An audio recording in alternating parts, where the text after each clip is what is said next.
အားလုံးပဲမင်္ဂလာပါ Football Master ရဲ့တင်ဆက်မှုအနေကြိုဆိုပါရစေကျွန်တော်အခုသုံးသက်သွားပွဲက Belgium အသင်းနဲ့ Senegal အသင်းတို့ရဲ့ပွဲပေါ့နော်အဲ့ပွဲကဒီ2026ကောလာပြိုင်ပွဲမှာဒါအကြီးမားဆုံး comeback ဖြစ်ခဲ့တဲ့ပွဲ Belgium အသင်းက 2-0 နဲ့နောက်ကနေလိုက်ရတဲ့အခြေအနေအဲ့ဒီအခြေအနေကနေပြီးတော့ဒီပွဲချိန်အတွင်းမှာပွဲရဲ့နောက်ဆုံးအပိုင်းမှာခြေပါဘူးနှစ်ခုပြန်သွင်းတယ်နောက်တစ်ခါဒီအချိန်ပိုရဲ့နောက်ဆုံးမိနစ်မှာအနိုင်ကိုသွင်းတယ်ပယ်နယ်တီအဆုံးဖြတ်ကိုရှောင်လွှဲနိုင်ခဲ့ပြီးတော့ဒီရှုံးတဲ့16တန်းအဆင့်ကိုတက်ရောက်သွားခဲ့တယ်ဆိုတော့125မိနစ်မှာသွင်းတဲ့ဘယ်ဂျန်ရဲ့ဂိုးရတယ်2026ကမ္ဘာဖလားပြိုင်ပွဲတစ်ခုလုံးနေမှာကပဲနဲ့World Cup ဒီပြိုင်ပွဲတွေရဲ့သမိုင်းမှာပါနောက်ကျဆုံးသွင်းကိုအဖြစ်မတန်းဝင်သွားတယ်ဆိုတော့ဘယ်ဂျန်အတွက်တော်တော်လေးရင်ခုန်စရာကောင်းတဲ့နိုင်ပွဲဖြစ်ခဲ့ပြီးတော့စီနီဂေါအတွက်တကယ်ကြေကွဲခဲ့ရတဲ့ရင်ကွဲစရာညတညဖြစ်ခဲ့တယ်เนาะဆိုတော့ကျွန်တော်ဒီအကြောင်းမပြောခင်ဒီအစီအစဉ်ကို Ubat ကကိုကြီးပံ့ပိုးပေးတာပါ Ubat နဲ့ပတ်သက်ပြီးတော့ ubatvip.com မှာဝင်ရောက်ကြည့်ရှုနိုင်ပါတယ်ဟိုတိလို့လည်းဝင်ရောက်ကြည့်ရှုနိုင်ပါတယ်ပြီးတော့ကျွန်တော်တို့ဒီ Telegram မှာလည်းပေါ့နော်ဒီ Ubat နဲ့ပတ်သက်ပြီးတော့သိလို့တာဒီမေးမြန်းလို့ရပါတယ်ဆိုတော့ link ကိုကျွန်တော်ဒီ post ရဲ့အောက်မှာပေါ့နော် link ချပေးထားပါတယ်ဆိုတော့ဟို Habit Diarra ရဲ့ goal ပြီးတော့တကယ် Ismaila Sarr ရဲ့မတန်ပြောင်းပြောင်းတဲ့ goal တွေနဲ့အတူ Senegal အသင်းက 2-0 နဲ့ဦးဆောင်တယ် game ကိုလည်းအပြည့်အဝထိန်းချုပ်ထားတယ်ကစားတာလည်းပိုကောင်းတယ်တိုးချင်းစွမ်းဆောင်ရည်တွေကိုမြင်ရတာလည်းယူတော့စရာပဲဟိုဘောလုံးကိုထင်းထွက်ပြီးရတဲ့တွဲပြီးရတဲ့ပြန်လှုပ်ဒီလိုမျိုးတွေကိုကျွန်တော်တို့အသင်းကြီးတွေမှာတော့သိမမြင်ရဘူးเนาะပြောမှဆိုစီနီဂေါကစားတာလူတွေအရန်ကြိုက်တဲ့မော်ရိုကိုကစားတာကောင်းသေးတယ်ဒါမော်ရိုကိုနဲ့မတူတာစီနီဂေါကမော်ရိုကိုနဲ့ရှင်ပေါ့เนาะနည်းနည်းလေးဖွာတယ်နည်းနည်းလေးပွားကြတယ်မော်ရိုကိုကတော့ပို့ပြီးတော့ကြစ်လက်တယ်ပေါ့เนาะအဲ့ဒီဘက်မှာပိုကောင်းတယ်ဆိုတော့ဒီဘက်နဲ့ပတ်သက်ပြီးတော့အဓိကပြောစရာတစ်ခုက penalty ပေါ့เนาะဆိုတော့အငင်းပွားစရာဖြစ်ခဲ့တဲ့ဒီ penalty လမင်းကင်မရာရဲ့ညာခြေကနေပြီးတော့စတာပေါ့နော် box တဲကို low cross ဝင်လာတဲ့အချိန်မှာသူဘောလုံးကိုသူကရှင်းထုတ်ဖို့ကြိုးစားတာအဲရှင်းထုတ်ဖို့ကြိုးစားတဲ့အခါမှာအဲဘောလုံးကိုသူအရန်မမီတဲ့အခါကျ sliding tackle နဲ့အဲဘောလုံးကို clearance လုပ်ဖို့လုပ်တာအဲ့တော့လုပ်တဲ့အခါမှာ Telemans ကလည်းအဝင်မှာအဲနှစ်ယောက်သွားပြီးတော့လုံးတယ်ဆိုတော့သူတို့နှစ်ယောက်ဆိုတော့ကိုကောင်းကောင်းမထိလိုက်ပဲနဲ့ဘောလုံးအနောက်ကိုဆက်သွားတယ်။သွားတဲ့အချိန်မှာဒီဘယ်ဂျန်က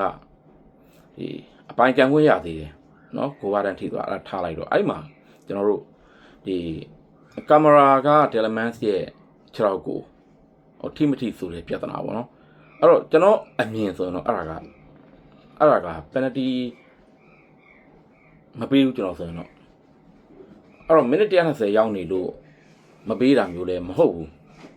ဟိုကျွန်တော်ဒါ technically ကိုမပေးချင်ဘူးလို့ပြောတာပေါ့နော်မိနစ်120ရောက်လို့မပေးဘူးဆိုရင်တော့ဒီချိန်ရောက်မှတော့မပေးသင့်ဘူးနာတယ်တော့ဆိုရင်တော့မရတဲ့အတင်လဲနာတာပဲသူနာကိုနာဆိုတော့အဲ့ဒါနဲ့တော့မစင်စားဘူးအဓိကအဖြစ်သူကဟိုဘောလုံးကိုရည်ရွယ်ပြီးတော့သူ့နောက်ကဝင်လာတဲ့ Telemans ကိုလည်းသူမမြင်ဘူးဆိုလိုတာကိုအလုပ်ကိုလုပ်တာကိုလုပ်တဲ့အချိန်မှာ Telemans ရဲ့6ကအဲ့ဒီသူဖြတ်ထုတ်မဲ့6ရဲ့အရှိလမ်းကြောင်းကိုဝင်လာတာကျွန်တော်အယူဆတော့အဲ့ဒါပဲအဲ့ဒါတော့မှဟို contact ကဟိုတကယ် soft contact ပဲ heavy ထိတာလည်းမဟုတ်ဘာမှဖြစ်တာမဟုတ်အဲ့တော့ Telemans ကလှိမ့်တာတော့လှိမ့်မှာပဲဒါတော့ဘယ်သူမှဆိုလှိမ့်မှာပဲကင်မရာလည်းလှိမ့်တာပဲကင်မရာလှိမ့်တာကြတော့ထိတယ်ဆိုတာကိုပို့ပြီးတော့ကင်မရာကတော့ penalty ပေးရမှာဆိုလို့ပေါ့လေအဲ့ထိတယ်ဆိုတော့ပို့ပြီးတော့အတီးပြုဆိုတော့ဖြစ်တယ်ဒါပေမဲ့အဲ့လောက်ကြီးမထိပဲနဲ့ပေါ့နော်အဲ့လောက်ကြီးမထိပဲနဲ့မထိတဲ့အပြင်ကိုကင်မရာဟာ Telemans ကိုရည်ရွယ်တာလည်းမဟုတ်ဘဲနဲ့သူ့အလုပ်သူလုပ်ရင်းနဲ့အဲ့ဘောလုံးတော့ထိတယ်ပေါ့နောက်တစ်ခါကျွန်တော်ကြုံမှုတယ်မလားဒီဘောလုံးတစ်လုံးကိုကကန်တယ်ကိုကအဲ့ဘောလုံးနောက်ကလူကနေတော့ဝင်လာတော့ကိုကမတွေ့ဘဲနဲ့ကို့အသင်းပေါ်ကြည့်ပြီးတော့ကန်ထုတ်တဲ့အချိန်အနောက်ကလူကနောက်ကဘောလုံးကို steal ဝင်လုပ်ဖို့ကြိုးစားတဲ့အချိန်အဲ့ဘောလုံးစီကိုဟိုဘက်6ကအရောက်ကိုလိုက်ဘောလုံးကိုအကန်လမ်းကူးလက်မှာအဲ့6ကိုသွားကန်ပြီးတဲ့ဖြစ်စဉ်မျိုးတွေကျွန်တော်အဲ့ဒါတွေအတွက် ဒိုင်းနေစီမှာပေါ့နော်တခါတလေကြာရင်ကန်တဲ့သူကိုဖောင်းပေးတယ်တခါလေကြာတော့အဲ့လိုဝင်တားတဲ့သူနော်ဝင်အကန်လက်ခံရသေးတယ်တားတဲ့သူကဒါပေမဲ့အဲ့တားတဲ့သူကိုတားတဲ့သူကိုဖောင်းပေးတာကြီးလည်းရှိတယ်အခုအဲ့လိုဖြစ်စဉ်မျိုးပဲဒီဟာကသူ့ဘလုံးသူရှင်းထုတ်ဖို့ကြိုးစားရင်းနဲ့နောက်ဆုံးရှင်းတော့မရှင်းထုတ်လိုက်ပါဘူးသူအဲ့ဒီဘောလုံးကို sliding tackle လို့ကြိုးစားရမယ်6ရောက်ဝင်လာတဲ့အချိန်မှာအဲ့6ရောက်ကိုသူအတက်နိုင်ဆုံးသိမ်းဖို့တော့ကြိုးစားလိုက်သေးတယ်ကျွန်တော်အမြင်မှာတော့ဒါပေမဲ့ထိပြောင်ထိသွားတယ်ပေါ့နော်ကျွန်တော်ဆိုရင်တော့ဒီဟာကိုpenalty မပေးဘူးပေါ့လေအဲ့ဆုံးဖြတ်ချက်ကတော့အဲ့တော့ဒီဘယ်လိုခေါ်မလဲဂိမ်းကအဲ့ဒီအချိန်ရောက်မှပေးလိုက်ရတဲ့အတွက်တော့စင်ကာလည်းဘာမှမတက်နိုင်လိုက်ဘူးနောက်ဘယ်လ်ဂျီယံကဒီပွဲရဲ့နောက်ဆုံးအပိုင်းမှာတပြေးနဲ့ပိုကောင်းလာတဲ့အသင်းဆိုတော့လည်းတွေ့ရတာပေါ့နော်အထူးသဖြင့်လူကာကိုဝင်လာပြီးနောက်ပိုင်းမှာဘယ်လ်ဂျီယံကစားပုံပိုကောင်းလာအဲ့တော့လူကာကိုကအဲ့လိုပဲရှေ့ပွဲတုန်းကလည်းလူသားဝင်လာပြီးတဲ့အချိန်မှာအသင်းကိုအကျိုးပြုတဲ့အတွက်ဒီပွဲထွက်လူစည်းမှာလူကာကိုပြန်ကစားတယ်ပြန်ကစားတဲ့အချိန်မှာလူကာကိုခြေစွမ်းမပြနိုင်ဘူးအခုတစ်ခါဒီပွဲမှာလူကာကိုအရန်ကပြန်ထားတယ်ကောင်းတယ်ဆိုလူကာကိုကသူပါဆက်နဲ့ပို့ပြီးတော့တင့်တော်တဲ့သဘောမျိုးတော့ဖြစ်သွားတာပေါ့လေစနီဂေါကတော့တော်တော်လေးနှမျောတယ်သူတို့ဘောလုံးကစားသွားတဲ့ပုံစံကဒီအဆင့်ကနေထွက်ဖို့အတွက်တော့မတန်ဘူးလို့ပဲပြောရမယ်နောက်ဘယ်ဂျန်ထက်ပိုကောင်းတဲ့ဘောလုံးပေါ့နော်